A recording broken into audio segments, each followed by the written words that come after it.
Sir एक अब दूसरे सेगमेंट में अगर हम बात करें तो जी, अभी जब हम लोग बात कर रहे हैं तो बी सुदर्शन रेड्डी जो जी, पूर्व जज हैं सुप्रीम कोर्ट के, उनको अपना उम्मीदवार घोषित किया है उपराष्ट्रपति पद का इंडिया गठबंधन ने और एनडीए ने सी पी राधाकृष्णन को पहले ही घोषित कर दिया।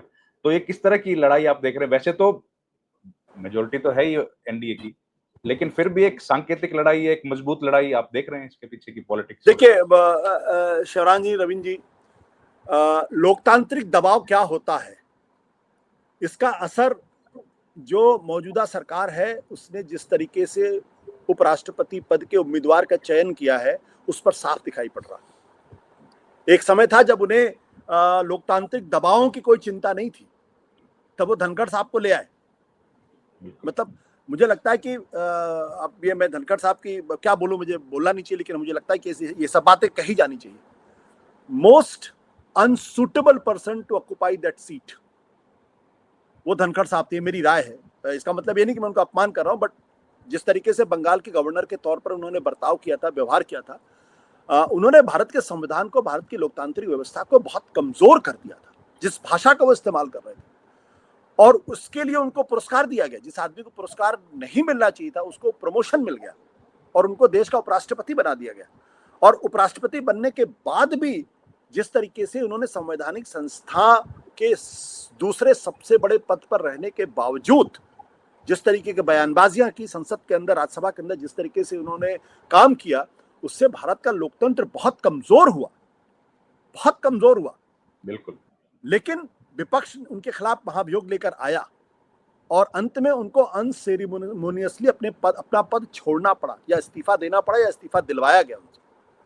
तो लोग ये उम्मीद कर रहे थे कि उन्हीं तरीके का कोई व्यक्ति शायद अब उपराष्ट्रपति के पद पर बैठेगा, क्योंकि जो राज्यसभा के अंदर सरकार के इशारे से काम कर सके। लेकिन जितनी मेरी जानकारी है, सीपीआर इनको कहते हैं, सीपी रामचंद्रन, उनके बारे में जितना मैंने पढ़ा है, मेरा कोई व्यक्तिगत अनुभव उनके साथ नहीं है, लोग ये कहते हैं कि आप सही आदमी गलत पार्टी में है।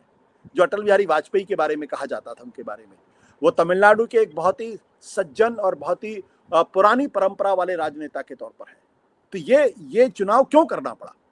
ये चुनाव इसलिए करना पड़ा क्योंकि सरकार को भी इस बात का एहसास होने लगता है, जब जब जनता में बातचीत होती है, कि अगर धनखड़ जी के बाद अगर हम किसी ऐसे ही किसी दूसरे व्यक्ति को लेकर आएंगे तो फिर सरकार के साख को नुकसान पहुंचता है और लोग बातें बनाने लगते हैं। तो एक कैंडिडेट के तौर पर मुझे लगता है कि वो एक अच्छे कैंडिडेट हैं। हालांकि मैं विचारधारा के स्तर पर मैं उनसे बिल्कुल अलग हूं। और अब जो रेड्डी साहब का जो नाम आया है, मुझे लगता है कि ये भी एक अच्छा चॉइस है। उनके बारे में भी मैंने कोई बहुत ज्यादा विवाद तो नहीं देखा। अभी सुदर्शन रेड्डी साहब जो जस्टिस सुप्रीम कोर्ट के हैं, अब लेकिन इसमें जो राजनीति होती है वो बहुत मजबूती के साथ चल रही है, क्योंकि भारतीय जनता पार्टी जो है वो तमिलनाडु के अंदर अपना अपना विस्तार करना चाहती है।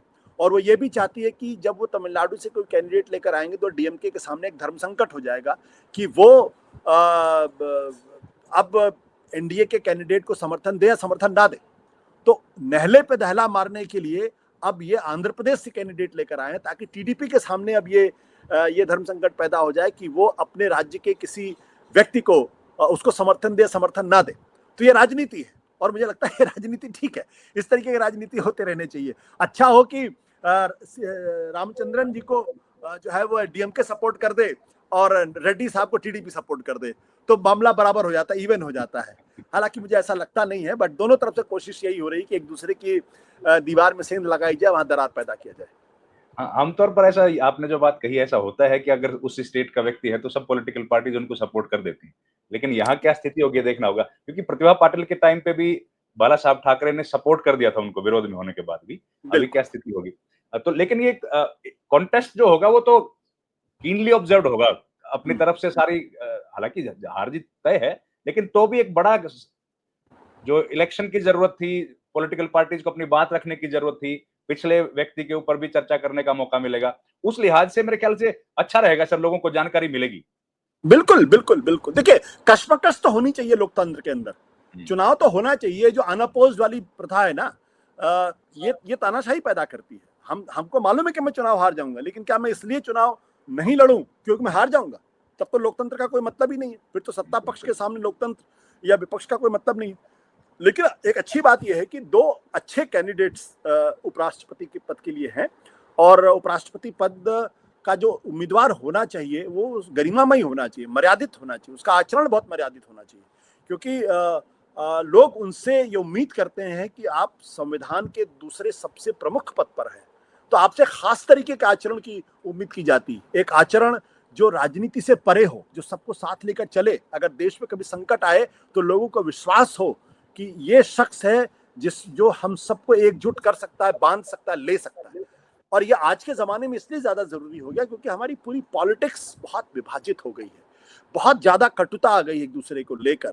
अभी मैं अटल बिहारी वाजपेयी का एक भाषण सुन रहा था, जहां उन्होंने कहा, बहुत इंपॉर्टेंट, उन्होंने कहा कि अगर सरदार पटेल अगर देश के प्रधानमंत्री बनते तो इस देश की ये देश बिल्कुल अलग तरीके का होता। लेकिन फिर अगले सेंटेंस में कहते हैं, लेकिन इसका यह मतलब नहीं है कि हम जवाहरलाल नेहरू के सम्मान में कुछ उल्टी सीधी बातें करें। ये एक अच्छा भाषण है कि हम, भाई सरदार पटेल होते तो देश बिल्कुल अलग तरीके का होता, क्योंकि वो अलग तरीके से चलाते। लेकिन इसका क्या मतलब है कि हम आज सरदार पटेल को उद्धृत करके जवाहरलाल नेहरू का अपमान करें, या उनको अपमानित, उनको कम करके देखने की कोशिश करें? तो सीपी रामचंद्रन जी एक अच्छे उम्मीदवार हैं, होना भी चाहिए, और रेड्डी साहब भी एक अच्छे उम्मीदवार हैं। और अगर हम उनसे उम्मीद करते हैं कि संविधान के उच्च पदों में बैठे हुए लोग मर्यादित आचरण करें, और मुझे उम्मीद है कि दोनों ही एक बहुत ही उच्च आदर्श पेश करेंगे चुनाव के दौरान। एक दूसरे के ऊपर ना तो तलखियां होंगी, ना एक दूसरे के ऊपर कीचड़ उछालने की कोशिश होगी। पर सर, ये लेकिन सबसे बड़ा पद होगा किसी भी व्यक्ति के लिए जो अटल बिहारी वाजपेयी और अडवाणी जी के टाइम पर पार्टी में सक्रिय रहे या उस वक्त सांसद रहे। उसके बाद लगभग लोगों को किनारे लगा दिया गया। लेकिन ये 98-99 में, हालांकि तब एडीएम के साथ अलायंस था, जब ये चुनाव जीते, इंडिपेंडेंट नहीं जीते थे, तब भी इनका अलायंस था एडीएमके के साथ, और तब ये कोयम्बटूर से लोकसभा जीते। लेकिन ये भी उस हिसाब से एक बड़ी बात है कि अपनी टीम के अलग पुरानी टीम को अगर मौका दिया गया है, तो क्या संघ का कोई दबाव हो सकता है सर? निश्चित तौर पर देखिए, लोकतांत्रिक दबाव तो है ही कि एक अच्छा व्यक्ति पद पर हो, जो जिसके आचरण पर लोगों को प्रश्न ना हो, और जो अपनी फुहरता से भारत के लोकतंत्र संविधान को कमजोर ना करे। संघ का दबाव निश्चित तौर पर था, और मुझे लगता है कि संघ के अंदर एक लगातार एक सोच पैदा हो रही है कि जिस तरीके से राजनीति के अंदर फुहरता आती जा रही है, ये ठीक बात नहीं है। इससे संघ की छवि पर भी असर पड़ता है, हिंदुत्व को भी एक अलग नजर से देखा जाता है, सरकार के को लेकर भी लोगों की गलत राय बनती है, तो ये दबाव है। और दूसरा, मुझे लगता है कि संघ ने अब ये तय कर लिया है कि वो नरेंद्र मोदी सरकार के सामने इतनी आसानी से घुटने नहीं टेकेंगे, और संविधान के उच्च पदों पर वही व्यक्ति बैठेगा जिसकी संघ की विचारधारा में आस्था हो और जो मर्यादित आचरण कर सके। उस दिशा में पहला कदम है। अभी आप देख लीजिए कि बीजेपी के अध्यक्ष के पद को लेकर वो कशमकश जारी है, नरेंद्र मोदी जी अभी तक अपॉइंट नहीं कर पा रहे हैं। तो ये संघ का दबाव है, और ये संघ का दबाव जो है, मुझे लगता है कि कुछ ना कुछ एक निर्णायक दिशा में चीजों को लेके जाएगा। ये आपने बढ़िया शब्द का प्रयोग किया सर, पॉइंट।